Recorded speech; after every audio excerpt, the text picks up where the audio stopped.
Assalamualaikum warahmatullahi wabarakatuh. Selamat pagi anak-anak. Mudah-mudahan kalian berada dalam keadaan yang sehat walafiat, tetap semangat dan selalu jaga protokol kesehatan.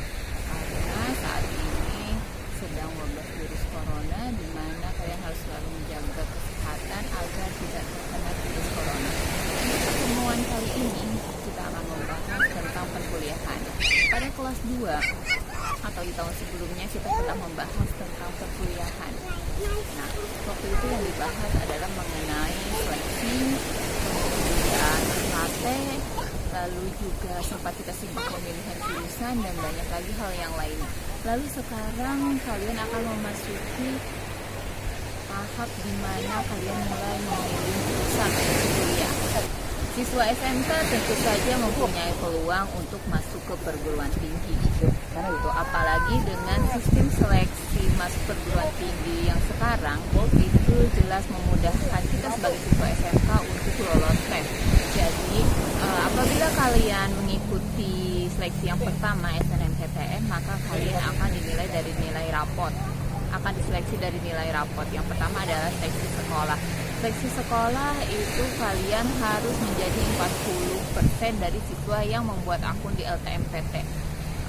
Jadi kalian langkah pertama ketika mengikuti SNMPTN adalah kalian membuat akun di LTMPT. Kemudian nanti nilai-nilai kalian akan diseleksi apakah kalian masuk atau tidak sebagai 40% di LTMPT itu. Maksudnya 40% dalam satu jurusan di sekolah. Jadi kalau misalnya yang mendaftar di jurusan kalian ada sekitar 50 orang, maka akan dilihat 40%-nya atau sekitar 20 orang yang akan lolos. Masuk ke kira-kira kalian ke 20 orang tersebut. Kemudian itu seleksi pertama, seleksi sekolah. Jadi kalau kalian sudah lulus 40%, berarti kalian sudah lolos seleksi tahap pertama.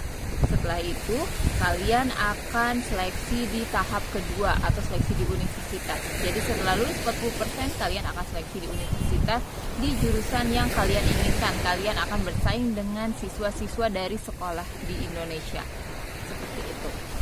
Kemudian setelah kalian lolos seleksi di universitas, kalian dinyatakan diterima, maka kalian akan mendapatkan pengumuman penerimaan.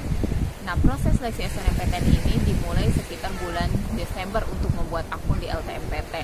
Kemudian nanti sekitar Januari kalian nilainya akan diinput. Lalu setelah kalian input nilai, kalian ada hasil seleksi 40%, maka kalian akan memilih jurusan, memasukkan biodata ke universitas yang kalian tuju. Setelah itu tinggal menunggu pengumuman di bulan April atau Mei. Nah, lalu itu untuk seleksi SNMPTN. Lalu kalau untuk seleksi SBMPTN gimana sih? Nah, seleksi SBMPTN itu dilaksanakan sekitaran bulan April atau Mei. Jadi nanti kalian juga akan membuat akun di LTMPT. Akun di LTMPT ini bisa dibuat sekitar Desember atau nanti setelah proses SNMPTN selesai. Itu. Tapi kalau kalian mau ikut jalur SNMPTN, kalian harus membuat akun di Desember, bila bisa ditunda. Tapi kalau kalian mau ikutnya SBMPTN saja, maka kalian bisa buat akun nanti lagi ketika waktu SBMPTN akan dimulai. Nah, tes SBMPTN untuk tahun 2020 itu mengalami perubahan dari tahun 2019 dan 2018. Kalau 2018 tesnya itu tes akademik. Kemudian 2019 berubah menjadi tes skolastik dan tes akademik. Tapi tahun 2020 itu hanya tes skolastik saja.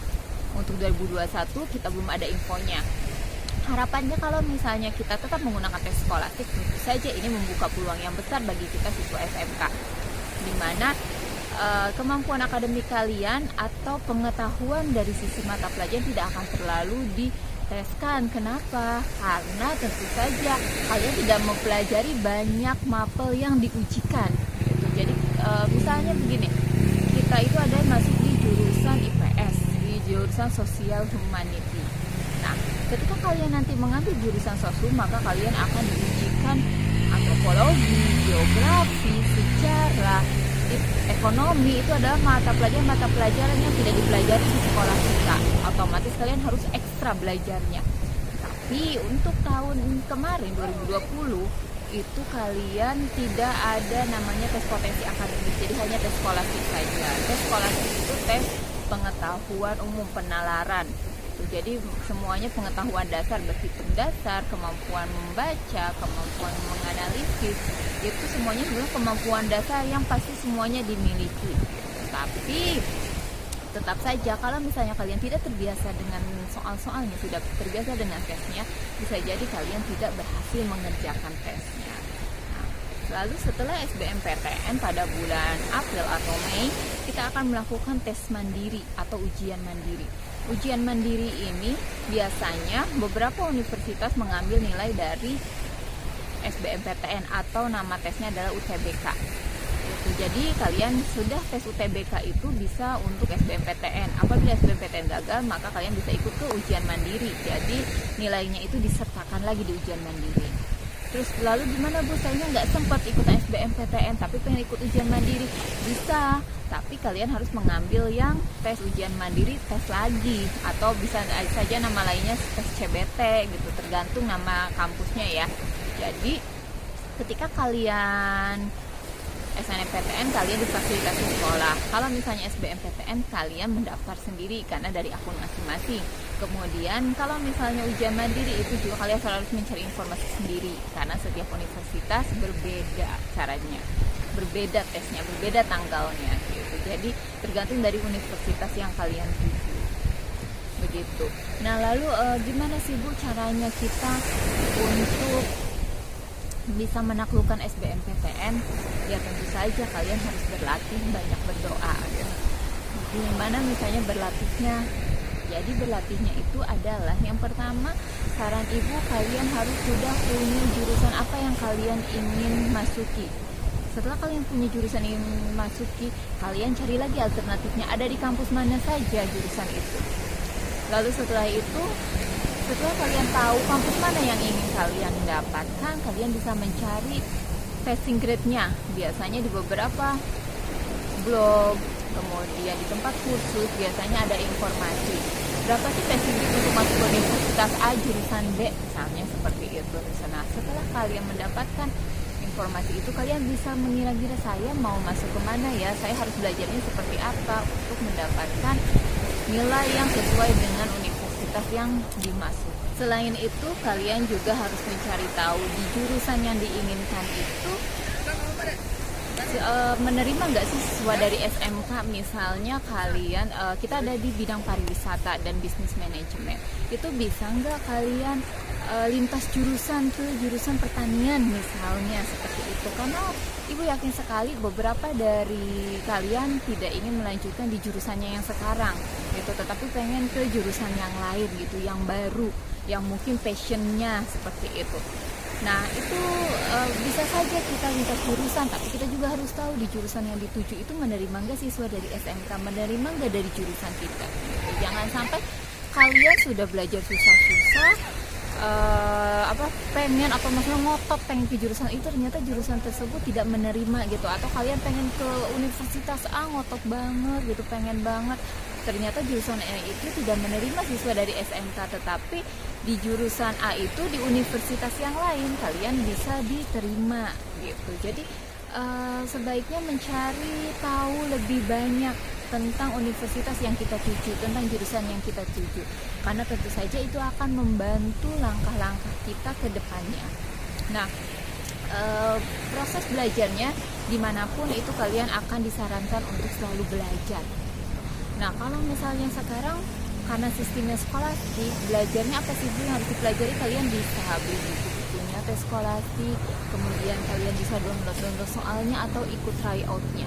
Karena ketika kalian sering mengerjakan soal itu, latihan soalnya, kalian akan terbiasa sehingga waktu yang diberikan untuk mengerjakan soal itu bisa maksimal, karena kalian sudah tidak gagap lagi gitu, tidak kagok lagi, tidak kaget lagi ketika mengerjakan soal. Kalian sudah tahu soalnya bentuknya seperti ini, mengerjakannya bagaimana gitu. Jadi waktu itu betul-betul bisa digunakan dengan baik. Nah, setelah itu kalian juga harus mempersiapkan diri untuk rencana kedua atau hal terburuk. Misalnya kalian sudah belajar ekstra, sudah berusaha, sudah berdoa, ternyata kalian tetap tidak diterima di universitas yang diinginkan. Nah, kalian harus mempersiapkan diri ketika kalian tidak diterima. Gimana caranya? Masuk ke ujian mandiri. cari lagi ujian mandiri yang universitas yang kira-kira bisa menerima kemampuan kita atau sesuai dengan kemampuan kita gitu. Berarti universitas yang sebelumnya kita nggak bisa tembus nih, kita cari option yang B, universitas yang secara passing grade ada di bawah universitas yang sebelumnya kayak gitu. Jadi kalian kemungkinan untuk diterimanya lebih banyak, lebih besar seperti itu. Nah, kemudian untuk SNMPTN ataupun SBMPTN ataupun ujian mandiri itu penentuan prioritas pilihan jurusan itu penting. Kenapa? Karena kalian akan diterima di pilihan pertama kalau nilai kalian memenuhi. Kalau kalian tidak memenuhi, maka kalian akan diterima di pilihan kedua. Lalu misalnya contoh seperti ini, ketika kalian ingin di jurusan A, kemudian kalian menyimpan jurusan A itu di pilihan kedua, karena secara passing grade jurusan A itu lebih rendah dibanding jurusan B. Akhirnya jurusan B kalian simpan di pilihan pertama. Ternyata nilai kalian memenuhi syarat, maka kalian akan diterima di pilihan pertama itu di jurusan B. Sedangkan secara passion kalian A, pengennya di jurusan A. Nah, itu juga akan berpengaruh ketika nanti kuliah. Bisa jadi semangatnya agak kurang di semester-semester awal gitu. Nah, jadi itu penting sekali untuk menyimpan jurusan yang kalian inginkan itu diprioritaskan di pilihan pertama dan keduanya ini. Jadi harus ditentukan benar-benar saya mau pilihan A itu untuk jurusan ini, pilihan B untuk jurusan itu, kayak gitu ya.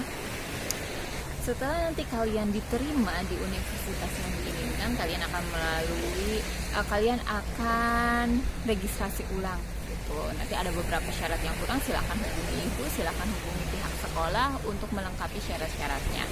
Baik, itu saja untuk pertemuan kita kali ini. Kemudian untuk pertemuan selanjutnya kita akan membahas awal-awal di dunia perkuliahan itu apa saja sih yang dilakukan. Kemudian yang satu lagi kita akan bahas tentang ikatan dinas. Kenapa?